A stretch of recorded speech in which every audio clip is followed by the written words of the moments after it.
Hello दोस्तों, नमस्ते, प्रणाम। मैं आप लोगों को बहुत सुंदर सी एक बेटी विवाह गीत लेके आई हूँ, सुना रही हूँ। कैसा लगेगा कमेंट करके बताइएगा। और बेटी अपने पिताजी से क्या कह रही है, गीत के माध्यम से आप लोग सुनिएगा। बहुत सुंदर बेटी विवाह गीत है।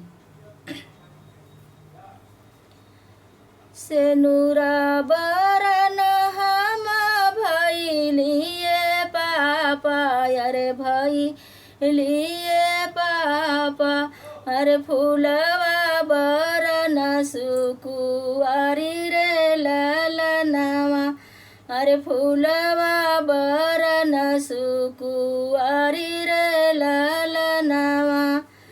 सुंदर बर जबा खोजी हाय पापा, अरे खोजी हाय पापा, तब रचिहा हमारो बियाह रे ललनवा, अरे तब रचिहा हमारो बियाह रे ललनवा।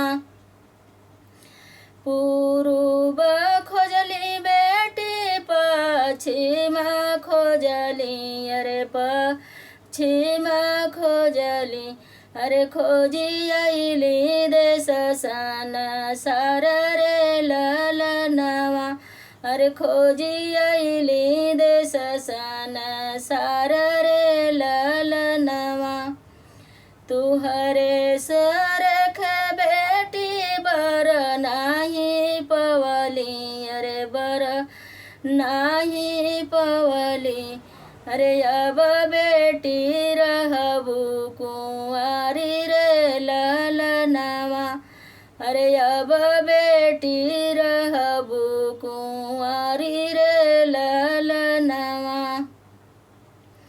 पूर्व खोजला पापा पश्चिम खोजला, अरे पश्चिम खोजला, अरे खोजी अइला देश सन सार रे ललनवा, अरे खोजी अइला देश सन सार रे ललनवा।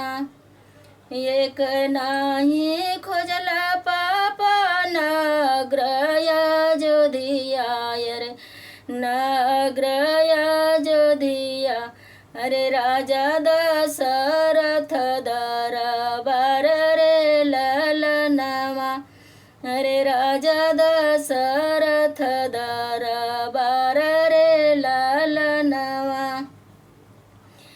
राजा दशरथ जी के चारी गोललनवा, अरे चारी गोललनवा, अरे दुई सांवर दुई गोर रे ललनवा, अरे दुई सांवर दुई गोर रे ललनवा।